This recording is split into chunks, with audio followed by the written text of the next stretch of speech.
Magandang umaga sa lahat. Magandang umaga po, teacher. Okay. Ang asignatura natin ngayon ay Aralin Panlipunan 4, Aralin 6. Ang paksa natin ay mga yaman ng bansa. Okay. Pero, gusto ko po munang batiin sa inyo kung kumusta kayong lahat? Kumain kayo lahat? Hindi kumain kayo. Very good. Okay. Bago tayo magsimula, may rules and regulations tayo. Gusto ko, kapag nagsasalita ako sa harap nyo, huwag kayo din magsalita.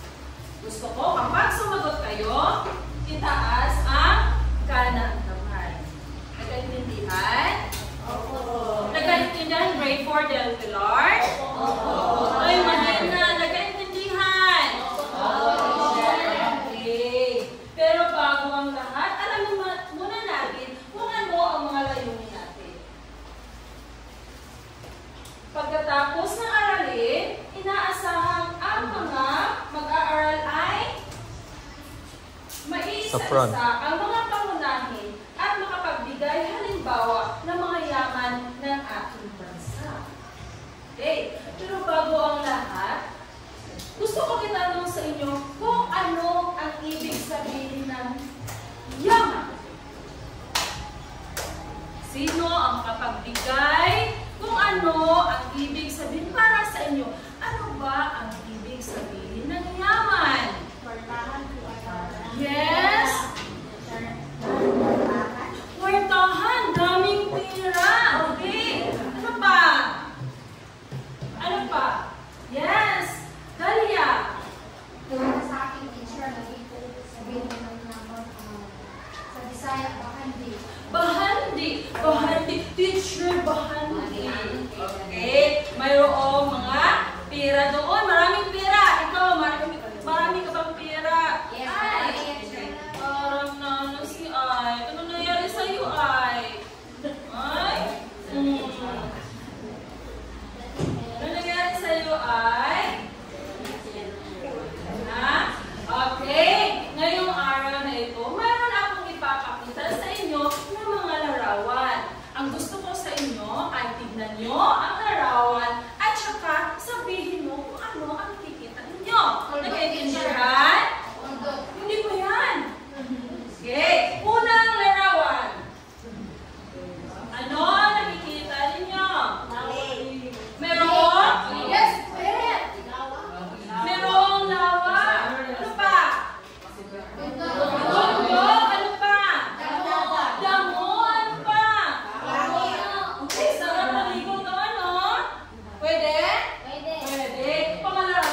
resources. Pangatlo, yamang kapital or capital resources. Okay, alam niyo ba kung ano ang mga ito? May idea ba kayo? Wala. Okay, ngayon, tatalakayin natin, isa-isahin natin kung ano ang kahulugan ng bawat isa. Unahin natin ang likas na yaman or likas, yamang kapital.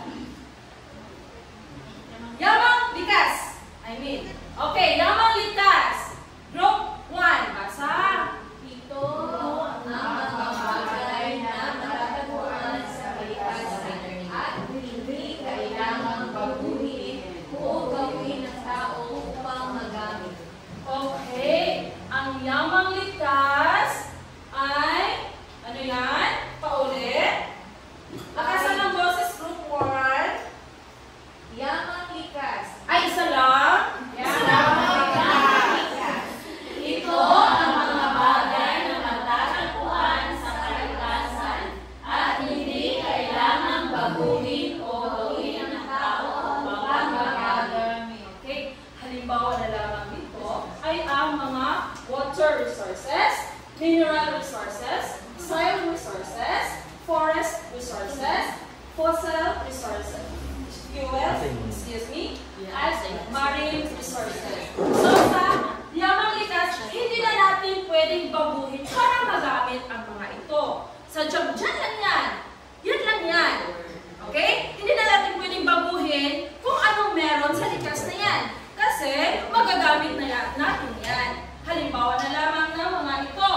Okay, yamang lupa. Sa yamang lupa, marami tayong matatagpuan na yaman. Tulad na lamang ng yamang bundok, palay, kapatagan, ano ba?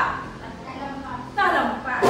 Okay? Sa yamang tubig naman, marami din tayong makikita or matatagpuan na yaman. Tulad na lamang ng mga isda. Lawa. Okay, yan, cherry. Isda daw. So, ang isda ay isa din pangunahing pangangailangan ng isang tao. Okay. Pangalawang yaman. Basa, group 2. Lakasan ng boses, Beth. Ito ay mga tao na may kasanayan, kaalaman at kayang magtrabaho upang magbigay ng serbisyo at magagawa ng mga produkto. Okay.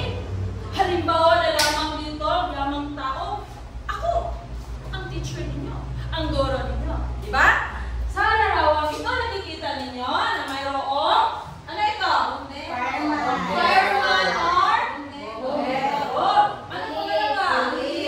Pulis. Yung pen. Diba? Yung na, ano ang role ng isang pulis? Dapat ang goal ng ating bayan or mga kriminal. Ito, si teacher, nakagot si teacher. Ito ay guro. Ang guro ay siya yung nagtuturo sa inyo. Okay. Nurse. Gumagamot.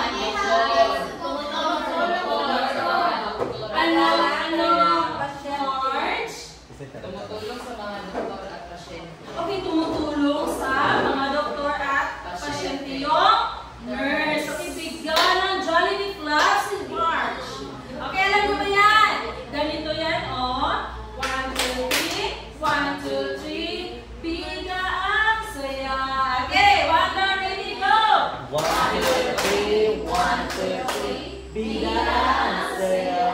Okay, panghuli. Ano ito? Doktor siya yung sa inyong kapatay. Okay. Pangatlo, pangunahing yaman ng ating bansa. Yamang kapital. Okay, group 3. Yamang kapital. Ito ang mga kagamitan, makina at iba pang bagay na ginagamit upang makagawa ng mga produkto o serbisyo. Okay. Ito daw ang mga kagamitan, makina at iba pang mga bagay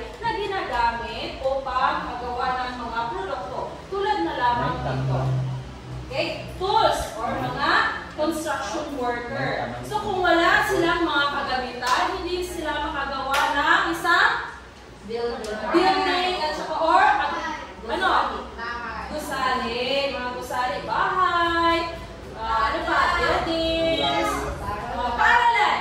Wala kayong paaralan kung wala kayong mga construction worker. Okay, mga buildings, ito, at saka mga machines para mapadali ang ginagawa ng isang workers or isang tao. Meron tayo, high-tech na tayo ngayon. Okay? Noong una, yung pag-aani ng palay, di ba? Garab. Alam niyo ba yung garab? Yes. Mano-mano natin, di ba? Sakit sa likod. Pero ngayon, meron na tayong mga equipment na magagamit para mapadali ang pag-aani ng isang palay. Okay? Ano ulit ang tatlong pangunahin ng ating bansa? Ano ulit? Magbigay ng isa. Yes, Elton? Yamang minira. Pinunon? Ano din? Uulitin mo, Elton.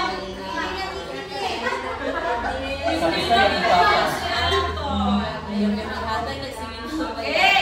Uulitin ko, Elton. Elton James, makinig kay teacher. Pwede ba? Okay. Uulitin ko ang tanong, Elton. Magbigay, ano ulit? Ang ating likas na yaman. Magbigay ng isa. Sapa. Ano ba talaga nangyari sa iyo, Elton? Yaman. Yaman Okay. ng Yamang ating tubig. bansa. Yamang tubig. Yung tatlong pangunahin. Yes! No, yes! Still, si Beth, Sige, teacher. sige. Si Beth. Talukan mo si Elton. Makinig ang lahat. Lotis, napakaganda mo, Lotis. Ulit, buta ni teacher. Okay, may party kayo. Buwasan mo, di ba? Okay. Ano ang pangunahin? Tatlong pangunahin, di ba? Kasi sinabi ko kanina, may tatlong pangunahin. Yaman ang ating bansa. Magbigay na isa.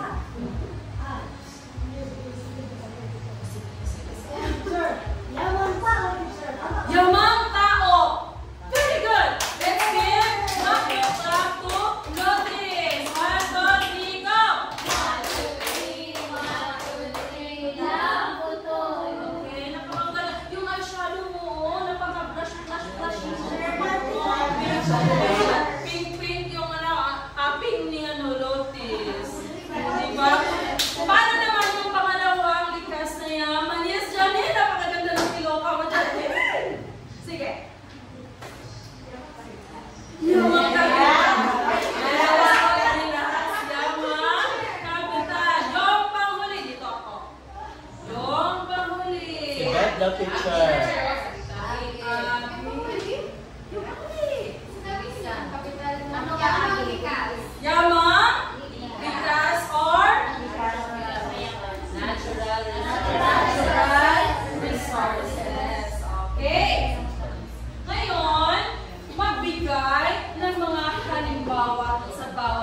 kayo mo, teacher? Toglimaw. Lima. Yes, maraming mga gold doon. Nakakuha ka, teacher? Yes, nakakuha ko. Nung bata pa ako, yan ang aming halaga. Wow! Dato mo, teacher? Yes, dato ko. Tingnan niyo yung ipin ko. Yellow. Yellow. Di ba, ay? Gano'n. Smiling side sa akin. Hindi mo mag-inana ko. Ay, bawal mo na, teacher. Bawal na teacher. Bawal. Bawal. Mag-isintahan ng teacher at saka estudyante. Yes. Bawal pa man, sir. Teacher. Ano?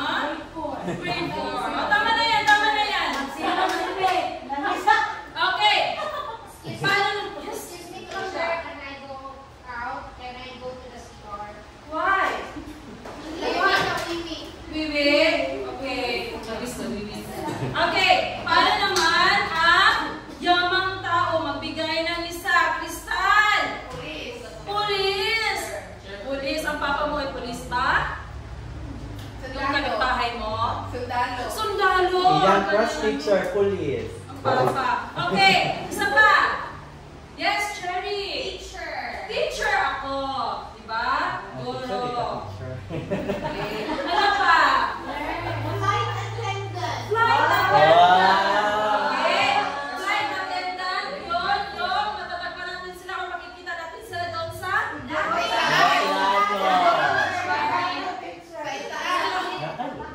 sa langit pa natin matatagpuan ang flight attendant para makita sa human meaning. Okay. Sa aeroplano. Paano naman ang yamang kapital?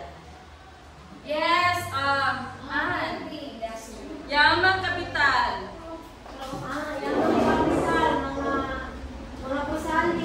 Okay, mga gusali. Ano pa? Muhaira. Wala na pa kayo ni Muhaira. Tools. Tools, yan yung mga ginagamit or mga kagamitan para makagawa na para makagawa tayo ng isang gusali. Okay, ngayon, paano ba natin panatilihing malinis at maayos ang ating yamang bansa?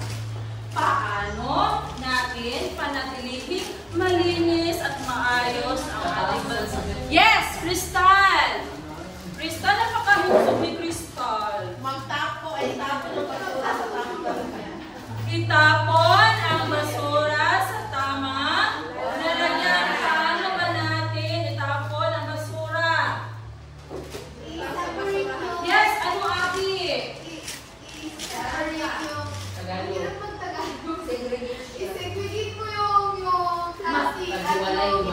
Okay, meron tayong segregation, di ba? Na paano yan? Malata, dili malata, tsaka magamit pa. Okay. Nakaintindihan tayo? Alam niyo kung ano ang mga pangunahin o tatlong pangunahin ng ating bansa? Ano ulit yun?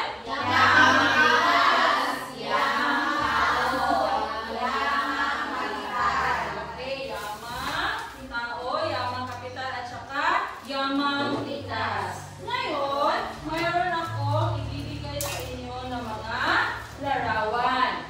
Okay, ang gagawin nyo, pumunta kayo sa harapan at saka ilagay mo kung saan ito nabibilang. Likas na yaman ba? Ang yamang kapital or yamang tao? Ready na kayo? Ready na? Okay. Butang sila ng mga. Get one and pass. Tumayo ka no ay? Exercise ka na. Exercise ka, sir. Ready na, teacher? Ready ako. Huwag ka titig kay teacher.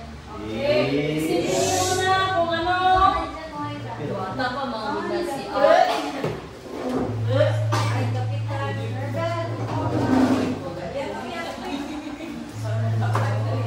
Machine.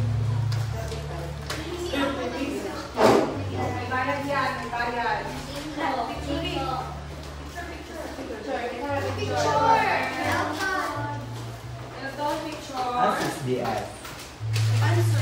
Palit ka kay Cancer and Berry.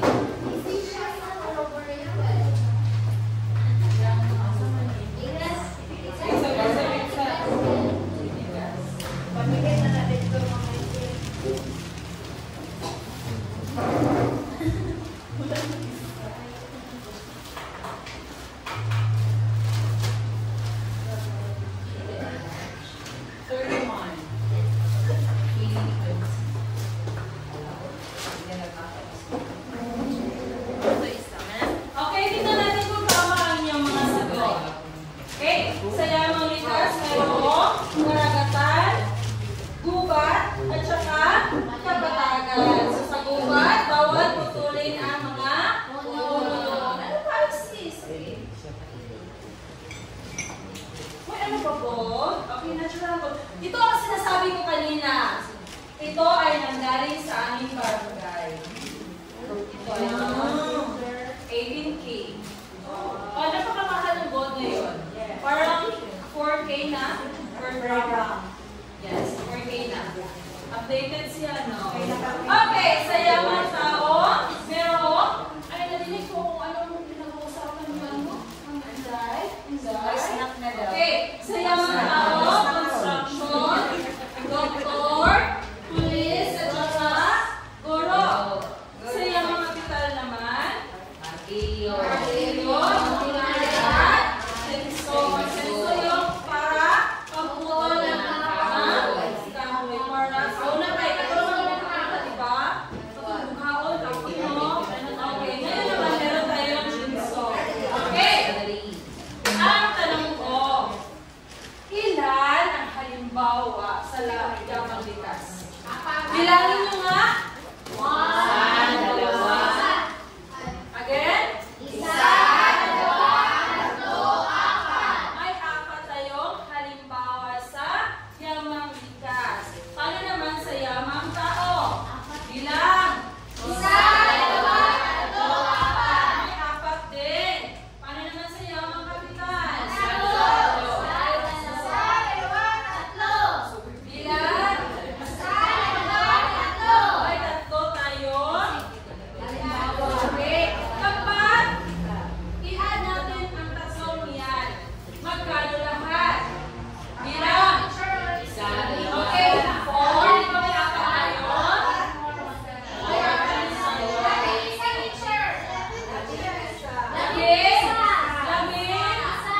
Labing?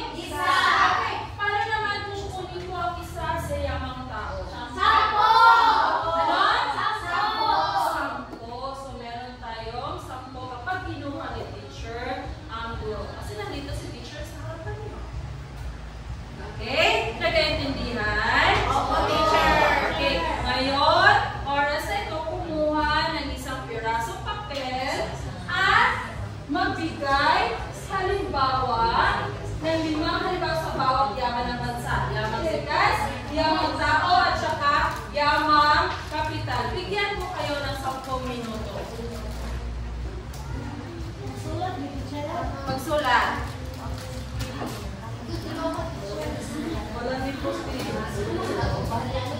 nasa tabi. Nagpapel. Edilin ang nagpapel. Dapat tayo 20 minutes. 5 sa bawat yaman. 5 sa yamang likas, yamang tao, at saka yamang kapital. Wala pa. Bigyan ko kayo ng 10 segundo para, minuto. 10 minutes.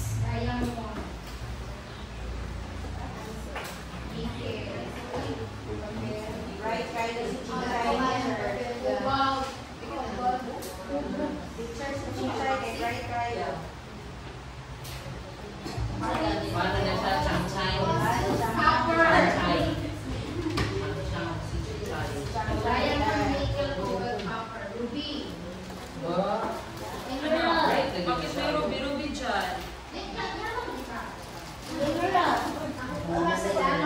Ano din?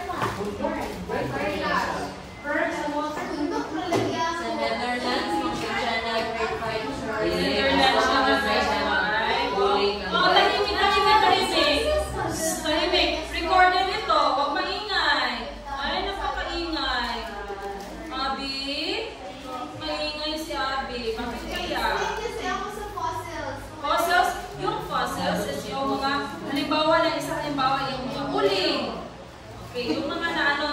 bitaw ang mga kahoy sa magbayan.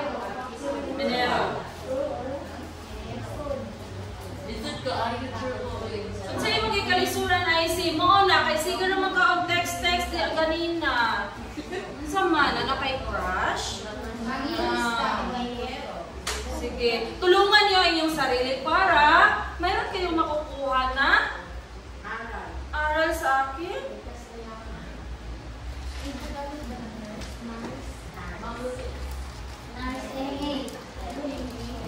Sit properly, Lutis. Nakikita na yung ano mo. Ang sexy mo pa naman. Presidente. Ano nangyari sa iyo ay? Ang lubos-lubos mo. Teacher, magsasaka, pwede po ba? Oo, ang magsasaka. Sila yung mga yamang tao.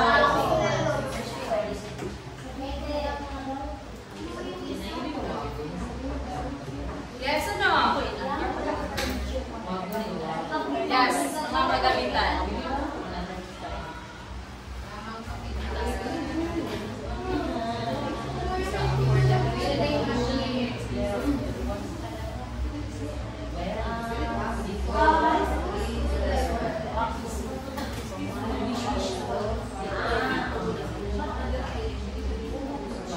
Sige, mag-isip-isip. Isip-isip muna.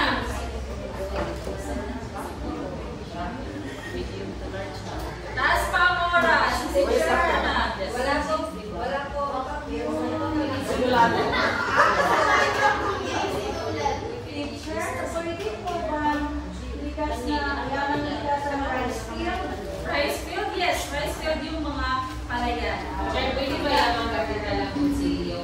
Kutsilyo, yes, nagamitan. Para saan ang kutsilyo? Para sa?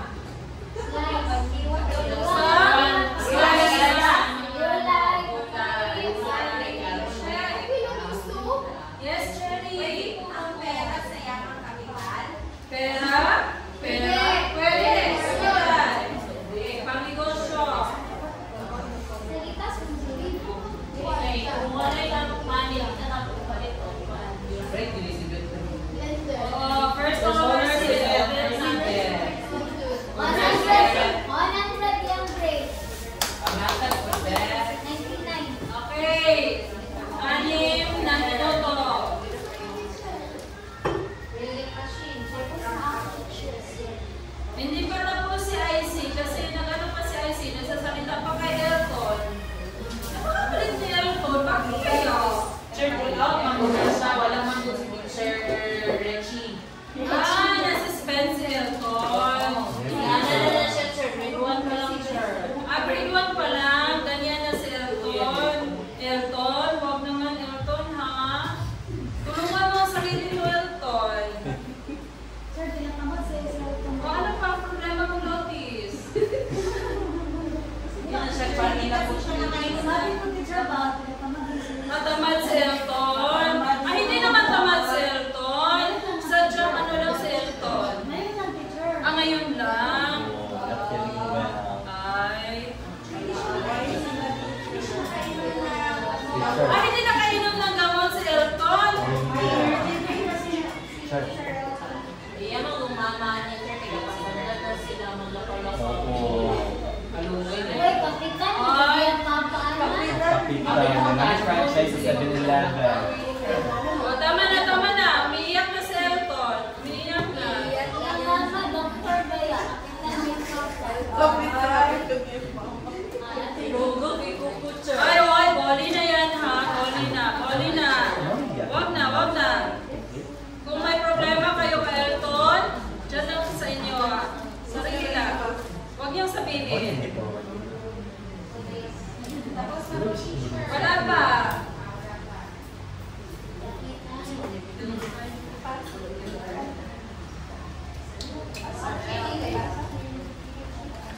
Sir El.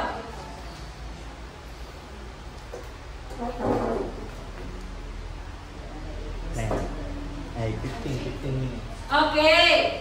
Ipasa sa harapan ang lahat ng papel. 1, 2, 3, 4, 5, 6, 7, 8, 9, 10. Okay.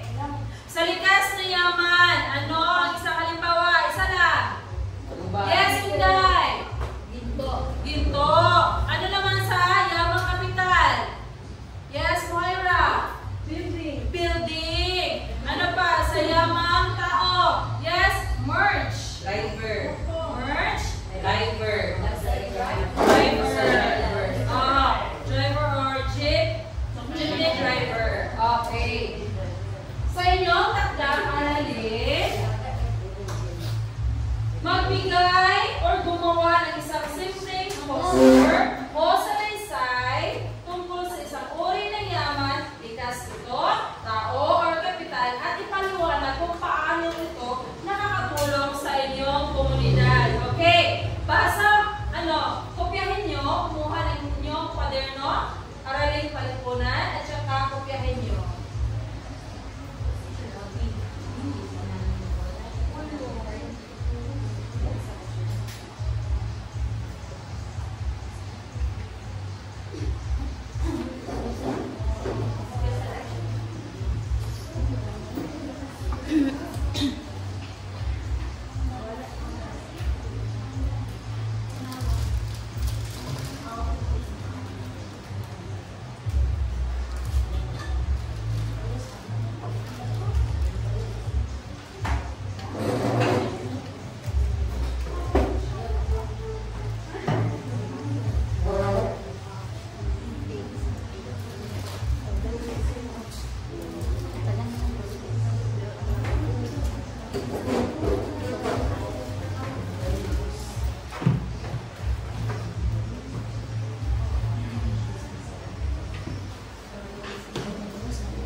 Okay na.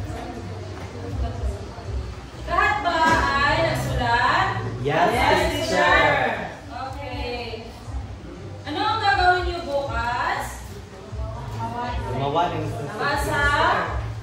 Basa ang Gawa ng isang Poster. Ng isang salaysay tungkol sa isang sabay-sabay. Grade 4 del Pilar. magbigay ng Taklang aralin. gumawa ng isang simpleng poster o salaysay tungkol sa isang uri ng yaman, likas, tao o kapital. At ipaliwanag Wala. At ipaliwanag ano ito nakatulong sa inyo. sa inyong komunidad.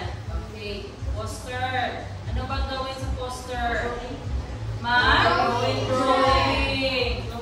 At ipaliwanag mo kung paano ito nakatutulong sa inyong komunidad.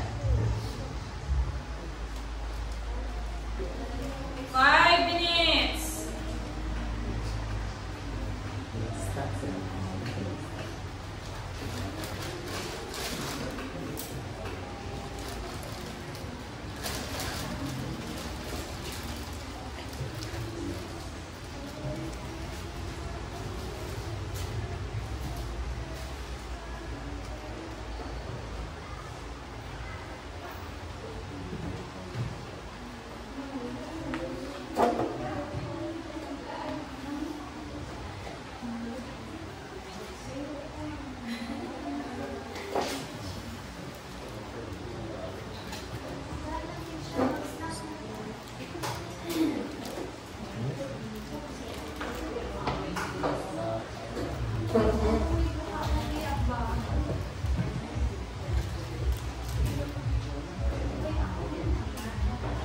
Tapos na? Tapos na? Mga bata, tapos na? Yes, teacher. Okay, yan lang po sa Araling Panlipunan. Maraming salamat mga bata. Maraming salamat po. Paalam at maraming salamat. Paalam na po.